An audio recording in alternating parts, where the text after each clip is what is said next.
I want you to picture a place called Mitchell's Plain. Okay. It is an informal settlement, and it's just about a 30-minute drive from those pristine million-dollar waterfront mansions of Cape Town, South Africa. Right. The contrast there is just staggering. It really is. And I want you to picture it in winter. Mm-hmm. There is this thick, heavy fog mixing with the smoke from, well, hundreds of indoor cooking fires. It makes the air literally burn your eyes. Oh, wow. Yeah. And playing right there, like right next to an open, unpaved channel of raw sewage, are two kids, a 16-year-old boy and a 6-year-old sister. It's a really stark, devastating image to start with. It is. And what makes it heavier is that this isn't just, a photograph in a magazine. It's the daily, unchanging reality for their mother, Namsa. Right. She is a high school mathematics teacher. She works hard. She, pays her taxes. And she has been on a waiting list for a government-subsidized house for 15 years. 15 years. I mean, a math teacher. And she asked the author of today's source material a question that honestly just stops you in your tracks. Yeah, it's heartbreaking. She looked at her two kids playing near that sewage and asked, "Do you think my children will still be waiting for a house when they're my age?" And the most tragic part of this whole scenario is that mathematically, based on the way the global housing system currently operates, the answer to her question is yes. Man. They will still be waiting. Which brings us to the core of what we are unpacking today. Yes, exactly. We are drawing our insights from Dr. Alan Barnard's deeply researched book, From Crisis to Catchup to Keep Up. Right. And while the immediate tangible focus of this source material is the massive, seemingly unsolvable global affordable housing crisis, the true mission of this deep dive is actually much broader. Definitely. We are going to explore a revolutionary framework called the Constraint-Focused Systems Approach. It is essentially a blueprint. A very powerful one. Yeah, a way to take any seemingly impossible, hopelessly complex system, whether that is your company's tangled supply chain, a failing local government agency, or a massive global crisis, and just break it down to achieve actual, mathematically proven breakthrough results. It's about finding clarity in the chaos. Exactly. Okay, let's unpack this. Yeah. Because how did a system that successfully built 224,000 houses in South Africa back in 1999 completely collapse to building just 34,000 in 2024? Yeah. I mean, what happened? It's a staggering drop in productivity. We're talking about an 85% collapse in output over just a couple of decades. Unbelievable. And to understand how to fix a massive system like this, we first have to understand how we accidentally broke it. Right. It all comes down to two vicious cycles that systematically destroy a system's capacity from the inside out. And what blew my mind reading this is that nobody did this maliciously. No, not at all. There wasn't some evil villain twirling a mustache trying to stop housing. It was all born out of trying to do the right thing. Exactly. The first vicious cycle is what we can call death by good intentions. Let's walk through how it actually happens. Imagine a roof collapses on a newly built government house. Which is a tragedy, right. And there's a massive public outrage, naturally. Right. So a new, completely well-intentioned safety regulation is added to the building process. But then, a few months later, a protected wetland is accidentally destroyed by developers. More public outrage. You got it. So mandatory multi-agency environmental assessments are legislated. Then, a local community feels ignored by a project, so mandatory months-long public consultation processes are added. Which, if you look at them individually, they all sound completely reasonable. I mean, you want safe roofs, you want protected wetlands, you want community voices. They are completely reasonable in a vacuum, but in a complex system, every single new regulation adds a new physical link to the bureaucratic chain. Right, it just bogs everything down. Exactly. What used to take 3 months of paperwork now takes 18. And civil servants, who are terrified of making a mistake and being dragged into the media or accused of corruption, well, they find it much, much safer to delay a decision than to actually make one. Well, for sure. The incentive is to just wait. Yeah, so the chain just gets heavier, longer, and infinitely more complex. Which perfectly triggers the second vicious cycle. I like to think of this second cycle like a restaurant. Okay, I like this. Imagine you run a restaurant and you spend so much time redesigning your menu to meet every possible dietary restriction and checking every ingredient for potential allergens that the kitchen just slows down to a crawl. Right, the output just drops. Exactly. So the diners are out in the lobby starving and angry, and the manager and the chefs have to keep leaving the kitchen to go apologize to the customers and explain the delay. It's a nightmare scenario. It is. Eventually, the staff is spending 80% of their time managing complaints, And the chefs literally have no time left to actually cook the food. The wait times just explode. That is a phenomenal analogy because that is exactly the dynamic of the second cycle, the where's my stuff death spiral. The where's my stuff death spiral. I love that name. It's so accurate because the regulations from the first cycle have slowed everything down. Desperate people like Namsa call the housing department every single day to ask about their applications. Right, because they've been waiting for 15 years. Exactly. And the staff has to stop processing new housing applications to track down her specific file across ancient, completely disconnected IT systems. The numbers in the source on this are wild. In 1999, the housing staff spent 80% of their time actually processing applications and 20% handling queries from the public. A healthy ratio. Right. But by 2024, that ratio had completely flipped. Okay. They now spend 80% of their time just explaining to people why the work isn't done, and only 20% of their time actually doing the work. If we connect this to the bigger picture, no one is doing anything wrong here. The civil servant double-checking environmental regulations. The person answering the phones all day is desperately trying to help families understand where they are in the queue. Right. They're trying to be helpful. Everyone is doing their specific job perfectly, but the overarching system is mathematically designed to eat its own capacity. Okay, so if the system is literally consuming itself because we keep adding these well-intentioned links to the chain, how do we stop the bleeding? Because we always hear that old cliche, right? A chain is only as strong as its weakest link. Right. But that cliche is actually dangerously incomplete. Really? How so? It assumes you only want your system to do one single thing. But a complex system actually has 5 dimensions of performance, depending entirely on what your overarching goal is. Okay, let's unpack those 5 dimensions, because if a weak link isn't the only problem, what are the other 4? It's all about matching the goal to the physical reality of the chain. If your goal is to do more, meaning you desperately need more volume and capacity, you have to find and strengthen the weakest link. Okay, that makes sense. But if your goal is to go faster, strengthening the weak link does nothing. You must find and shorten the longest link. Oh, interesting. Right. If you want better quality, you fix the faultiest link. To make the process cheaper, you have to replace the heaviest, most expensive link. And if you want it simpler, you remove the unnecessary links. Wait, hold on. Let me push back on that for a second. Sure.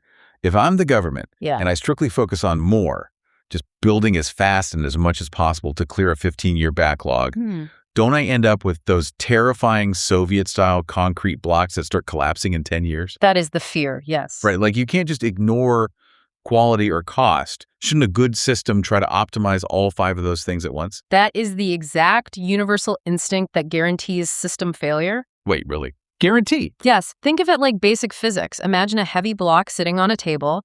The Treasury Department attaches a rope and pulls it north to make it cheaper. The environmental agency attaches a rope and pulls it south to make it better. The desperate families pull it east to go faster. And the developers pull it west to make it simpler. What happens to the block? Oh. It doesn't move an inch. The vectors just cancel each other out. Precisely. If you try to optimize all 5 simultaneously, the system paralyzes itself. You have to pick one goal, and you have to pursue it sequentially. Sequentially, okay. Look at Japan right after World War II. They had millions of people homeless. Nobuo Ishibashi, the man who founded Daiwa House, didn't try to solve everything at once. He didn't. No, he intuitively applied this exact framework. He declared that the only dimension that mattered right then was more, raw manufacturing capacity. It's just volume. Exactly. He didn't worry about custom architectural designs or traditional building methods or aesthetic simplicity. He focused strictly on standardizing prefabricated steel pipe structures in factories to strengthen that single weakest link. Ah, I see.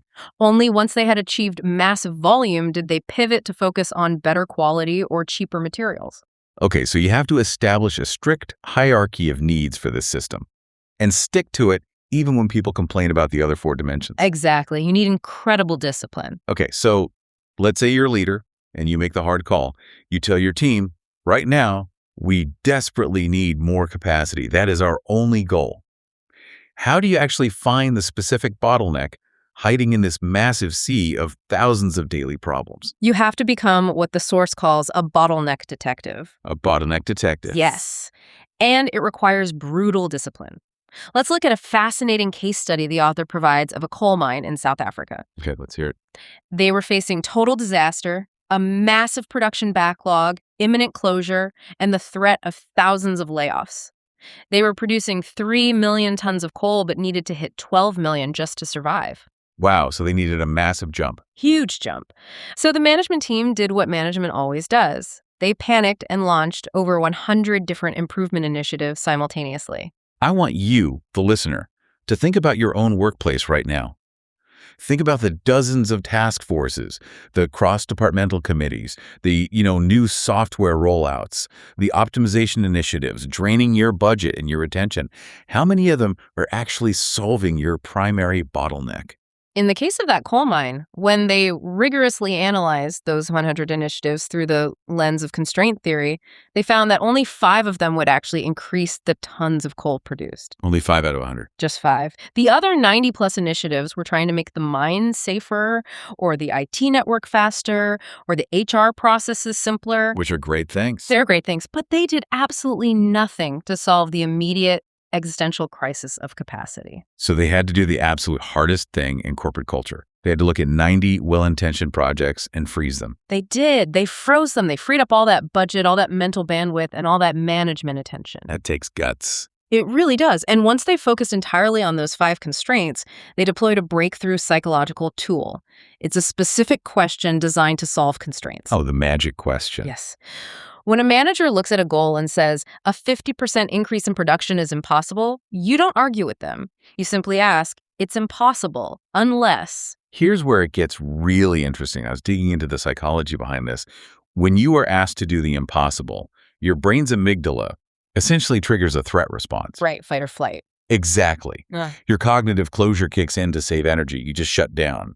But adding that one word, unless, forces your prefrontal cortex to stay open. It's like a mental loophole. It is. It biologically shifts you from a defensive posture into a conditional problem-solving state. That psychological shift is exactly why it works.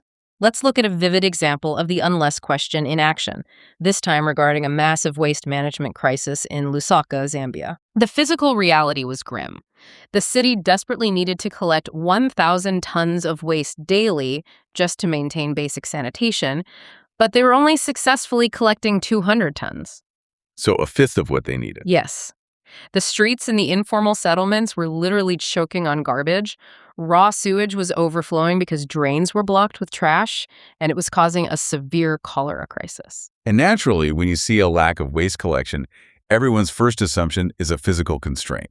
Like, we don't have enough garbage trucks, we need to buy more trucks. Right, but the bottleneck detectives went in and found the real constraint wasn't the trucks at all, it was the business model. The business model. Yes. The municipal system required individual households to pay a monthly cash fee for waste collection. But these informal settlements were largely cashless communities. Oh, I see. People survived on trade and daily labor. They simply didn't have the spare cash for municipal fees. So the private truck operators were just avoiding the poor areas entirely because there was no revenue to be collected. So the detectives step in and ask the question. It is impossible to profitably collect waste in a completely cashless community unless payment doesn't require cash. Boom. That was the prefrontal cortex breakthrough you just mentioned. They innovated a completely new model. They set up community sorting centers where residents separated their plastic and glass recyclables, and they used those recyclables as their form of payment. Oh, that's incredibly smart, because those recyclables have tangible market value. Exactly. So the private collectors made a healthy profit selling the materials to recycling plants. The communities got clean streets and cholera reduction without spending a single dime of cash, and the government saved massive amounts on emergency public health costs. That is brilliant because it addresses the actual root of the chain. But it brings up a really crucial distinction the author makes in the text. You've found the bottleneck, you've asked the unless question, and you've brainstormed an idea. How do you mathematically know if your idea is actually going to work? Right, that's the million-dollar question. Because we are constantly confusing solutions with innovations, and they are not the same thing. What's fascinating here is how strictly the source defines that difference. A solution is something that forces a trade-off. An innovation is something that completely eliminates the trade-off. Okay. For an idea to be classified as a true innovation, it must pass 4 incredibly strict tests. Okay, let's unpack these tests. How do I know if I've actually eliminated a trade-off or just created a new headache for someone else? Test number 1 is the right problem test. Does your idea actually address the specific constraint you identified, or is it just a cool idea? Good filter. Test 2 is the no trade-offs test. Do the users get the primary benefit without sacrificing something else they deeply value? Test 3 is the no resistance test.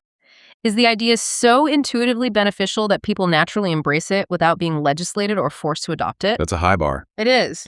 And finally, test 4 is the scalability test. Does the underlying mechanism work just as effectively for 1 million people as it does for 100? Let's run some actual housing examples from the source through those 4 tests to see how brutal this framework is. Sure, let's do it. There's an architecture firm in Chile called Elemental. The government came to them with a strict budget that only allowed for houses of about 30 square meters. Which is tiny. It's way too small for a growing family. So the constraint is affordability versus space. The traditional solution trade-off is usually, well, we build a tiny finished house that you outgrow immediately, or we build a big house that nobody can afford to buy. Right.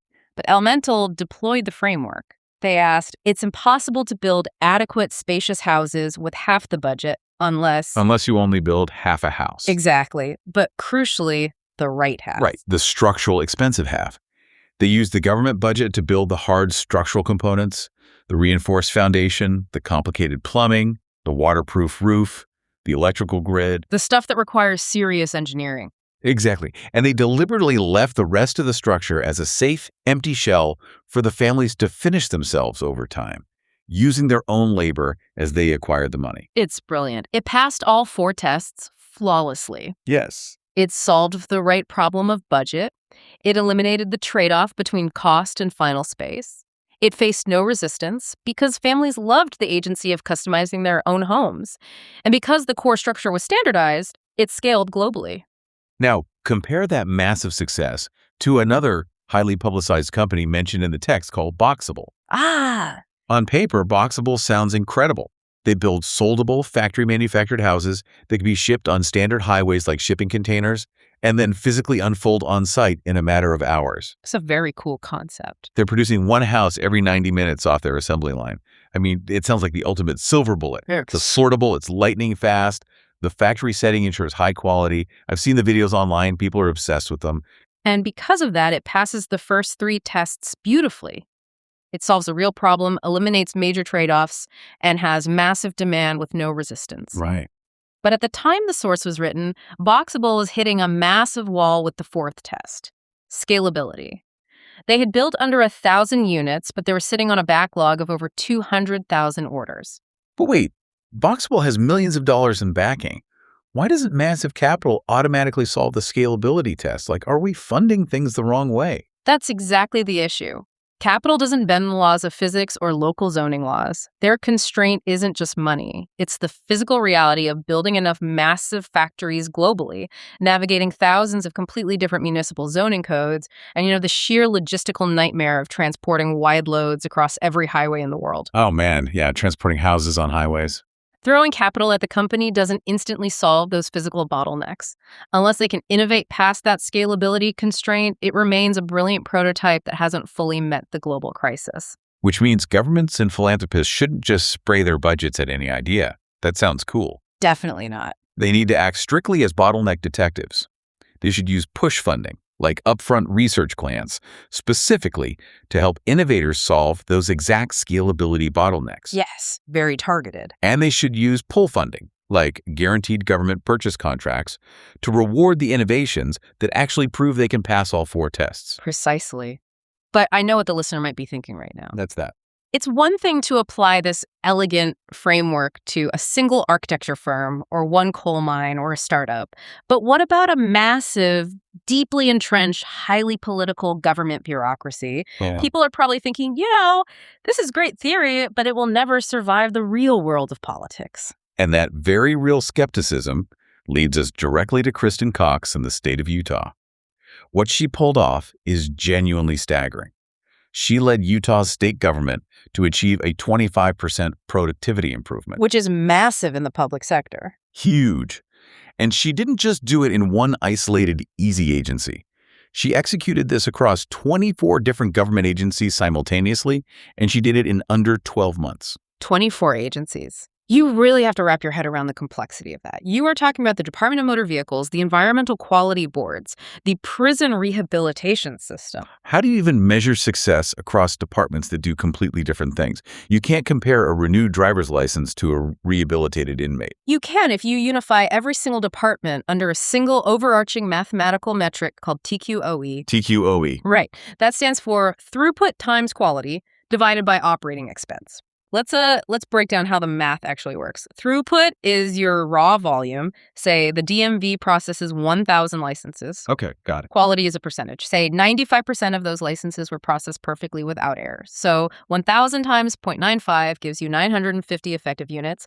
Then you divide that by the operating expense, which is your budget.